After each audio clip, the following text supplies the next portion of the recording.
My parents made me homeless after I left med school. Now they're asking me for help. At 24, I should have felt like my life was finally beginning to make sense, but instead, it felt like I was drowning in someone else's expectations. I was a medical student, born into a family where becoming a doctor wasn't just encouraged, it was demanded. My parents, both renowned cardiologists, owned one of the largest private cardiology clinics in the region, and my older brother, Daniel, was already following in their footsteps with precision and grace. I wasn't. For as long as I could remember, my life had been mapped out. "You'll thank us one day," my mother used to say, her voice brimming with confidence as she sat me down for yet another evening of forced study sessions when I was only 12. "We're setting you up for success." Success, to them, meant prestige, money, and respect. And they measured respect by job titles and paychecks, openly sneering at anyone working minimum wage jobs. I grew up absorbing this mindset, fearing the very idea of failure, or worse, mediocrity. But a year ago, something inside me shifted. It started small, just a nagging doubt during a particularly grueling anatomy class. As I memorized endless facts about the human heart, I couldn't stop questioning whether mine was in it. My grades were fine, excellent, even, but studying felt like a hollow exercise. I wasn't excited, I wasn't inspired, and I wasn't even curious. I tried to talk to my parents about it once. "Medicine isn't for me," I said cautiously, watching their faces tighten. "I think I might want to explore something else, at least for a while." The reaction was instant and volcanic. My father slammed his coffee cup down so hard that the table shook. "Don't be ridiculous, Elena," he snapped. "What else could you possibly do? Waste your talent flipping burgers?" My mother chimed in, her tone sharp. "You're too young to know what you want. Medicine runs in your blood. You just need to apply yourself more." The conversation spiraled into shouting. Daniel stayed silent, his expression carefully neutral, but I could feel his disappointment radiating across the room. That night, I lay awake staring at the ceiling, my chest tight with resentment. It wasn't just their dismissal of my feelings that stung, it was the realization that I had no idea what I actually wanted. My life had been so rigidly controlled that I hadn't explored anything beyond academics. While other kids joined clubs or sports teams, I was locked in my room with textbooks. While my classmates took gap years to travel or figure themselves out, I was pushed into medical school.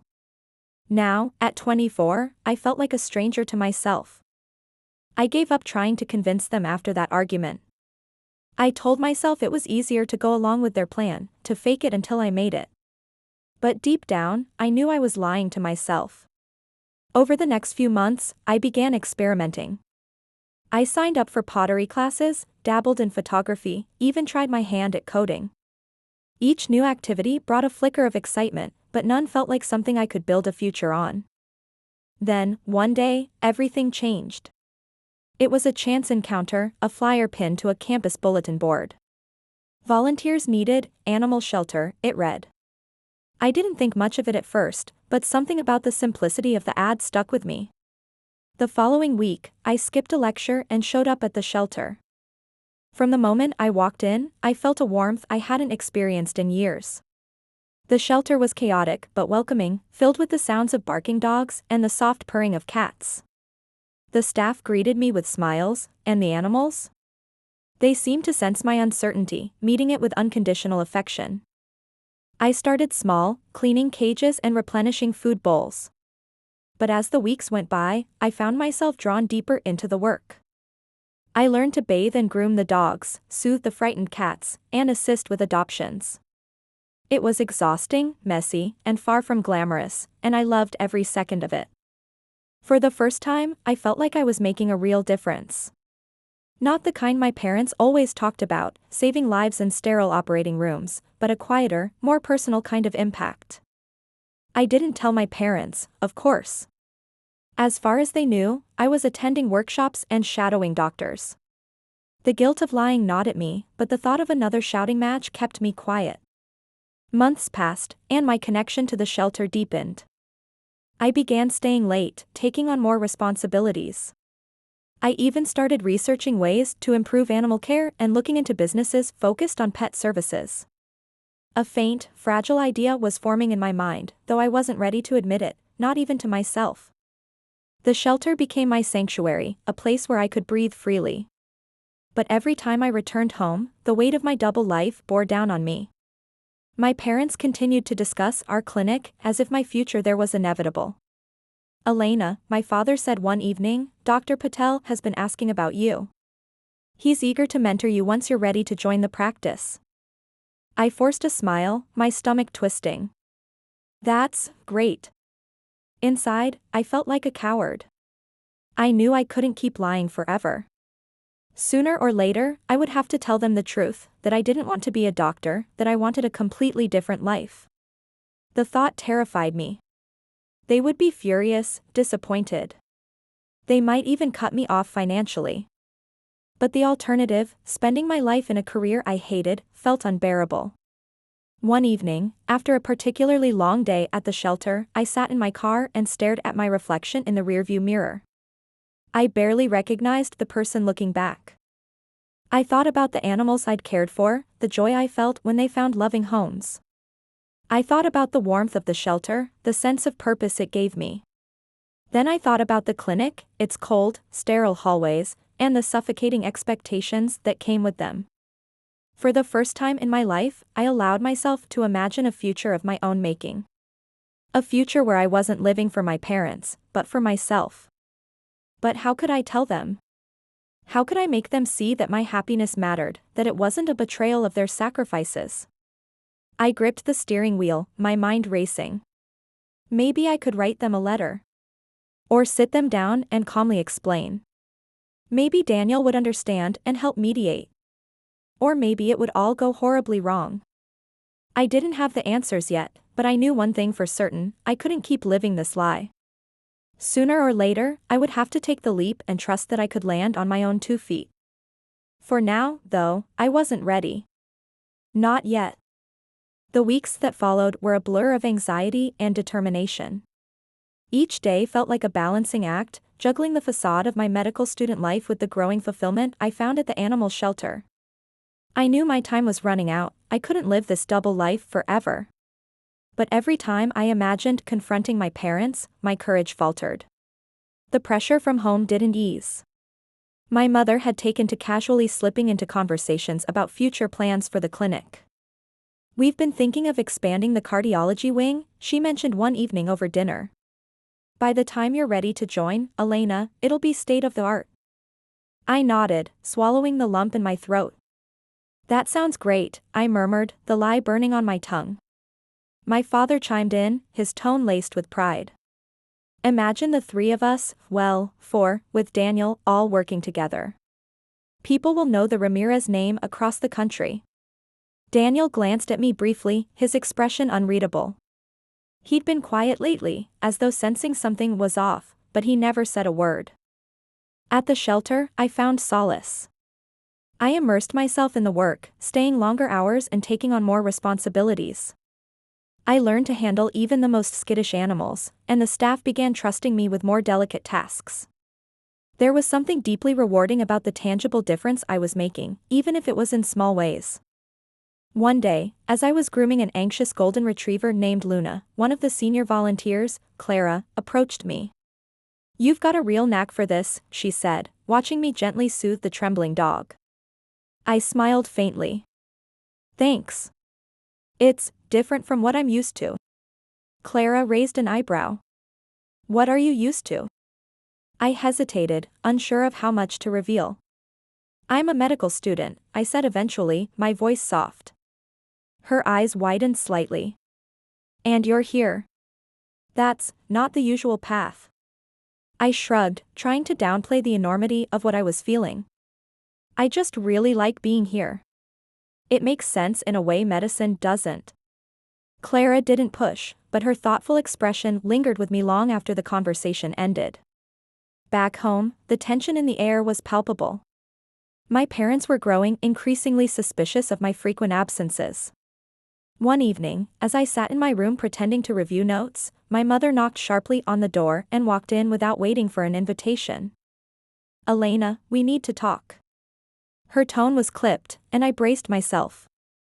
About what? I asked, feigning nonchalance. She crossed her arms, her piercing gaze pinning me in place. You've been distant lately. Always running off somewhere, staying out late. What exactly are you doing? Just studying, I lied automatically. And shadowing at clinics. Her eyes narrowed. Which clinics? I asked Dr. Patel about you the other day, and he said he hasn't seen you in months. My stomach dropped. Of course she'd been checking up on me. I've been trying out different places, I stammered, avoiding her gaze. Getting a broader perspective. She didn't look convinced. Elena, your future is not something to experiment with. You need to focus on the family clinic. All this, wandering around, is wasting time. Her words struck a nerve, and for the first time, I felt my frustration bubble to the surface. Maybe I don't want to work at the clinic, I said quietly, my voice trembling. Her face darkened, and for a moment, the silence between us was deafening. What are you talking about? She demanded. This isn't up for discussion. You're a part of this family, and we've sacrificed so much for you to get where you are. I clenched my fists, forcing myself to stay calm. I never asked for this, Mom. You decided all of this for me. Maybe I want something different. Her expression hardened. What could you possibly want that's better than medicine? Do you have any idea how many people would kill for the opportunities you have? I opened my mouth to respond, but the words caught in my throat. What could I say? That I wanted to spend my life caring for animals? That I was finding happiness in something they'd never respect? Before I could find my voice, she shook her head and stormed out of the room, slamming the door behind her. The argument left me shaken, but it also strengthened my resolve. I couldn't keep hiding forever, but I wasn't ready to face them again just yet. At the shelter, I began talking more openly with Clara and the other volunteers. Their support gave me a sense of belonging I hadn't felt in years. Slowly, I started piecing together what a future beyond medicine might look like. One evening, as I was cleaning up after a long day, Clara pulled me aside. You know, she said, her tone gentle, sometimes the hardest part of chasing what you love is disappointing the people who expect something else from you. Her words hit me like a punch to the gut. How did you know? I asked, my voice barely above a whisper. She smiled knowingly. You're not the first person to come here looking for something they can't find anywhere else. I thought about her words long after I left the shelter that night. Maybe I wasn't alone in this struggle. Maybe there was a way to move forward, even if it meant breaking away from the life my parents had planned for me. Back home, the atmosphere remained tense. My father started dropping pointed comments about responsibility, and my mother barely spoke to me unless it was to criticize. Daniel, ever the golden child, avoided taking sides, but I caught him watching me with quiet concern. One night, he cornered me in the kitchen while I was making tea. What's going on, Elena? He asked softly. I hesitated, unsure of how much to reveal. I'm just figuring things out. He nodded slowly. You know they'll never make it easy for you, right? I looked at him, surprised by his candor. Do you think I'm making a mistake? He was silent for a moment, then shook his head. I think you have to do what makes you happy. But they won't understand. Not at first. His words gave me a sliver of hope. Maybe I wasn't as alone as I thought. Still, the thought of confronting my parents again filled me with dread. I knew the path ahead wouldn't be easy, but for the first time, I felt like I was moving towards something real, something that belonged to me. I wasn't ready to face them yet. But I would be. Soon. The day I decided to tell my parents the truth started like any other, quiet, tense, suffocating. Every interaction with them lately felt like walking on glass. They had been watching me more closely, as if they could sense the walls of my carefully constructed lie crumbling. But I was done pretending. The weight of my double life had become unbearable. Every second at home felt like an act, every word a carefully measured step to avoid igniting their fury. I couldn't do it anymore. I waited until dinner, knowing that's when we were all together. My father sat at the head of the table, scrolling through his phone, while my mother discussed renovations for the clinic. Daniel was uncharacteristically quiet, pushing food around on his plate. "Elena," my mother said, her tone sharp, "did you review the research papers your father sent you? You'll need them for when you start shadowing Dr. Patel again next month." The room stilled. My chest tightened, but I forced myself to look up. "I'm not going back to shadow Dr. Patel," I said, my voice steady despite the storm building inside me. My father set his phone down, his expression darkening. My mother froze, her fork halfway to her mouth. "What do you mean?" she asked, her tone laced with warning. I took a deep breath. "I need to tell you something. I've been lying to you for months. I haven't been shadowing doctors or focusing on medicine. I've been volunteering at an animal shelter." The silence that followed was deafening. My father's face hardened, his jaw tightening as he exchanged a glance with my mother. She set her fork down deliberately, her movements cold and controlled. "An animal shelter," my mother repeated, her voice dripping with disdain. "Yes," I said, meeting her glare. "I've been spending my time there, and it's made me realize that medicine isn't for me. It never was. I don't want to be a doctor." My father's hand slammed against the table so hard that the dishes rattled. "Enough," he barked. "I don't want to hear this nonsense." "It's not nonsense." I shot back, my voice rising. "It's my life, and I'm done pretending to want what you want for me." "You're throwing everything away for what?" my mother snapped. "To waste your time cleaning up after stray animals? Have you lost your mind?" My hands clenched into fists. "This isn't a waste of time. It makes me happy, something medicine never did. You've controlled every part of my life since I was a child. I'm done living like this." "Controlled?" my father growled. "We've sacrificed everything for you. Do you think your education paid for itself? Do you think the opportunities you've had just fell into your lap? And this is how you repay us?" I didn't ask for those sacrifices. I shouted, the words spilling out before I could stop them. I didn't ask to be shoved into a life I never wanted. You never even cared about what I wanted. "Because what you want is irrelevant," my mother hissed. "You're young and foolish, Elena. You don't know what's good for you. This nonsense about animals is just a phase." "It's not a phase," I said firmly, my voice breaking. "I've never been more sure of anything in my life." My father stood abruptly, towering over me. His face was red with fury, his voice cold and sharp. "Then you can do it on your own." I stared at him, the weight of his words sinking in like a lead ball in my chest. What do you mean?" "If you want to throw away your future, fine," he said, his voice like ice. "But don't expect us to support you while you ruin your life. You won't live under this roof, eating food we paid for, while you chase some childish dream." "Dad, please." "No," he interrupted, his tone final. "You're an adult now. You want to make your own choices? Then you'll face the consequences. Pack your things and leave. Tonight." The room spun around me. I turned to my mother, hoping for some shred of softness, some sign that she would intervene. But her expression was cold, her arms crossed as she stared me down. "He's right," she said. "If you want to throw away everything we've given you, then you'll have to learn to live without it. No money, no shelter. You'll see how far this happiness of yours gets you." "Mom, please," I whispered, tears stinging my eyes. "This is for your own good, Elena," she said, her voice steely. My gaze shifted to Daniel. He looked down at his plate, refusing to meet my eyes. The betrayal cut deeper than any words could. I left that night, my belongings stuffed hastily into 2 bags. My mother watched silently as I descended the stairs, her expression unreadable.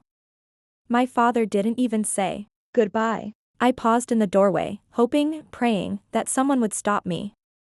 That someone would tell me they understood, that I wasn't alone. But the door closed behind me with a resounding finality. I stood in the driveway, the cool night air biting against my skin, my bags heavy in my hands. My chest heaved with a mix of anger, heartbreak, and fear. I had no plan, no idea what I was going to do next. But for the first time in my life, I was free. The first few months were the hardest. When I left home that night, I had no plan, no safety net, and no idea how to navigate a life that had always been decided for me. I stayed with friends when I could, crashing on their couches or spare beds, but those offers came with limits. People had their own lives, and I felt like a burden every time I asked for more time. Eventually, I found myself sleeping wherever I could, on a bench in a train station one night, in my car the next, when I was lucky enough to borrow one. The reality of my situation hit me hard during those nights. I would stare up at the ceiling or sky, wondering if I'd made a mistake. My parents' words echoed in my head, "You'll see how far this happiness gets you." I spent days searching for work, desperate to earn enough to afford even the smallest room. After weeks of rejection, I finally landed a part-time job at a coffee shop. It wasn't much, but it was enough to keep me afloat. I worked long hours, often picking up extra shifts, just to scrape together enough for food and the occasional cheap motel room. It wasn't glamorous, and it certainly wasn't easy. I lived paycheck to paycheck, constantly worrying about how I'd cover the next month's expenses. There were nights when I cried myself to sleep, questioning everything. Had I thrown away a life of security and stability for a pipe dream? Had my parents been right all along? But every time doubt crept in, I reminded myself of the shelter. In the little free time I had, I still went there, volunteering whenever I could. No matter how exhausted I was, being with the animals reignited the fire inside me. They didn't judge me, didn't care that I was struggling. They just needed care, love, and attention, things I could give them. And every time I left that place, I felt a little more certain that I had made the right choice. After months of juggling work and sleeping wherever I could, I finally managed to save enough for a tiny studio apartment. It wasn't much, just a single room with peeling paint and a bathroom that barely worked, but it was mine. For the first time in my life, I felt a sense of independence. I got a second part-time job, working mornings at a bakery and afternoons at the coffee shop. The long hours were grueling, and there were days I barely had the energy to eat, let alone think. But the routine grounded me, giving me something to hold on to. Money was tight, always tight, but I made it work. I learned to stretch every dollar, to budget in ways I'd never had to before. There were still nights when I questioned whether it was all worth it, but those moments were becoming fewer. A little over a year after I left home, everything changed. One of the shelter volunteers, Clara, told me about an opening at a local grooming salon. "They're looking for someone to help out," she said, her voice excited. "It's not glamorous, but I think you'd love it." I hesitated at first. I had no experience with grooming, just the basic care I'd provided at the shelter, but Clara convinced me to apply. To my surprise, the owner, a kind but no-nonsense woman named Rosa, decided to give me a chance. The first few weeks were overwhelming. I fumbled with clippers and brushes, second-guessed every move, and worried constantly about hurting the animals. But Rosa was patient, guiding me through each step and teaching me the nuances of grooming. "Don't rush," she'd say. "The animal can feel your energy. If you're calm, they'll be calm." Slowly, I found my rhythm. I learned how to trim fur evenly, how to bathe anxious dogs without frightening them, and how to clip nails without hurting them. Rosa taught me to pay attention to details, the way a dog's ears twitched when they were nervous, or the way a cat's tail flicked when they were about to bolt. And I loved every second of it. For the first time in my life, I felt like I was exactly where I was meant to be. The work was physically demanding, and the pay wasn't great, but it didn't matter. I looked forward to every shift, eager to see the animals and connect with them. The clients started noticing, too. "You're so good with him," one woman said as I handed back her freshly groomed poodle. "He's usually terrified of strangers." Moments like that filled me with pride, a kind I had never felt in all my years of academic achievement. As the months went on, I became one of Rosa's most trusted employees.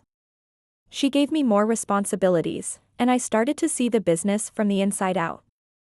I learned about scheduling appointments, managing supplies, and interacting with clients. And for the first time, I allowed myself to dream. It started as a quiet thought in the back of my mind: what if I could do this on my own? The idea felt impossible at first. I was barely making enough to get by. How could I ever afford to start a business? But the more I thought about it, the more the idea grew. I imagined a small salon, one that focused not just on grooming but on creating a safe, comforting space for animals. The thought terrified me as much as it excited me. I wasn't ready yet, not financially, not emotionally, but the seed was planted. For now, I focused on learning everything I could, pouring myself into my work at the salon and continuing to volunteer at the shelter when time allowed. My life wasn't perfect. It was messy and unpredictable, filled with challenges I hadn't anticipated. But it was mine. And for the first time in years, I felt like I was living, not for my parents, not for anyone else, but for me. As the years went by, my dream of opening my own grooming salon transformed from a fleeting thought into a tangible goal. I spent countless late nights researching everything I could about starting a business. I devoured articles about small business ownership, watched endless tutorials on grooming techniques, and pored over spreadsheets to figure out just how much money I'd need to get started. But research was the easy part. The reality of my finances was a different story. I started saving every spare penny I could. I cut back on everything: no more coffee runs, no more takeout, and definitely no more splurges on new clothes. My tiny apartment, which I had once dreamed of leaving, became a symbol of my determination. Every month I told myself, just a little longer. I also started taking on freelance grooming jobs outside of the salon. I'd groom pets for friends and acquaintances on my days off, often traveling to their homes with my kit in tow. It was exhausting, but every extra dollar brought me closer to my dream. Eventually, I approached a small local bank for a loan. I didn't have much credit to my name, but I had a plan, a detailed business proposal I had spent months perfecting. The loan officer looked at me skeptically at first, but by the end of the meeting, they were nodding. "Your passion is clear," they said. "Let's make this work." With a modest loan and my savings, I finally had enough to get started. The space I found for my salon wasn't much: a small, slightly rundown storefront on the edge of town. The rent was low, and the neighborhood wasn't the best, but it was mine. I spent weeks scrubbing, painting, and fixing it up, often with the help of friends from the shelter and the salon. I invested in just the essentials: a grooming table, clippers, a bathing station, and a few shelves for supplies. I couldn't afford fancy decor, but I made sure the space was warm and welcoming, for both pets and their owners. When I opened the doors, business was slow at first. Some days, I'd go hours without a single customer, and I'd sit by the window, watching the world go by, wondering if I'd made another mistake. But I refused to give up. Slowly but surely, word began to spread. Clients from the shelter and Rose's salon, people who had seen how much I cared for their pets, started coming to me. One customer turned into 2, and then 4, and then more. "Your salon has such a calming vibe," one woman said as I handed her a freshly groomed cat. "I've never seen Max this relaxed before." Hearing things like that filled me with a quiet pride. I knew I wasn't just offering a service, I was creating a space where animals felt safe and loved, something that had always mattered deeply to me. By the end of my first year, I was breaking even. By the second, I was starting to turn a profit. I reinvested every extra dollar into the salon, upgrading equipment, buying better supplies, and even hiring an assistant to help with the growing workload. As the business grew, so did my confidence. I started hosting pet spa days and events to bring in more clients. I partnered with local shelters to offer discounted grooming for newly adopted pets, a way of giving back to the community that had supported me. Even as my schedule became busier, I made time for the shelter. It had been my sanctuary during some of the darkest moments of my life, and I wasn't about to forget that. I spent weekends there, helping out however I could, and even sponsored a few fundraisers through the salon. There were still challenges: equipment that broke down, clients who canceled at the last minute, slow weeks that made me panic, but I had learned to face them head-on. Most of all, I had learned to trust myself. Now, a few years into running my salon, I've started to dream even bigger. I've been thinking about ways to expand, maybe opening a second location someday, or offering more services. The thought of starting all over again is daunting, but it's also exhilarating. For the first time in my life, I feel like the possibilities are endless. And while the road to get here hasn't been easy, I wouldn't change a thing. Every late night, every tear, every doubt, it was all worth it. I don't know exactly what the future holds, but I know one thing for sure, I'm exactly where I'm meant to be. The next few years were a whirlwind. As word of my salon spread, the demand grew faster than I could keep up. I hired more staff, people who shared my passion for animals and my commitment to creating a stress-free experience for pets. With their help, I opened a second location in a more central part of the city, and soon after, a third. My salon became more than just a grooming business. It became a brand. I launched a line of all-natural grooming products, designed specifically for pets with sensitive skin, and collaborated with local shelters to promote adoption events. For the first time in my life, I was financially stable.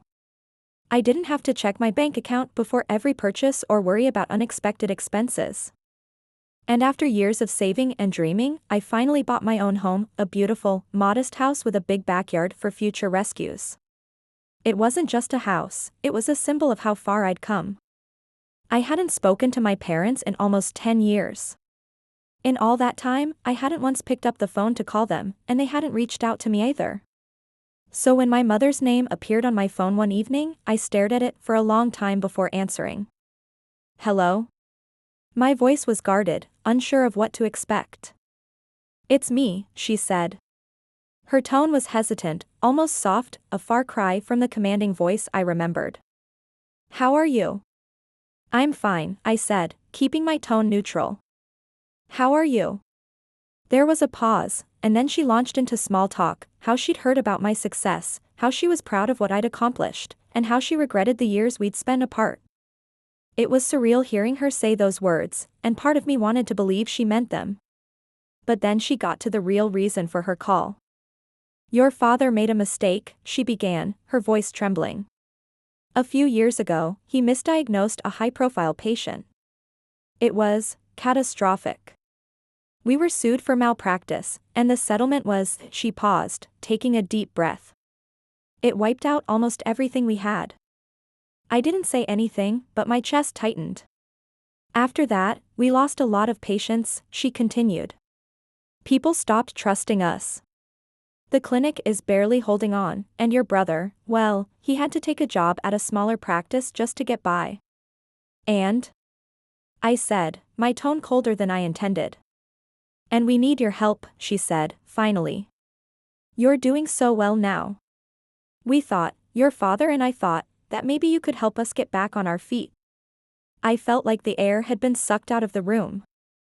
Let me get this straight, I said slowly. You haven't spoken to me in 10 years. Not a call, not a letter, not a single attempt to check on me after you threw me out. And now, because you've hit rock bottom, you want my help? It's not like that, she said quickly.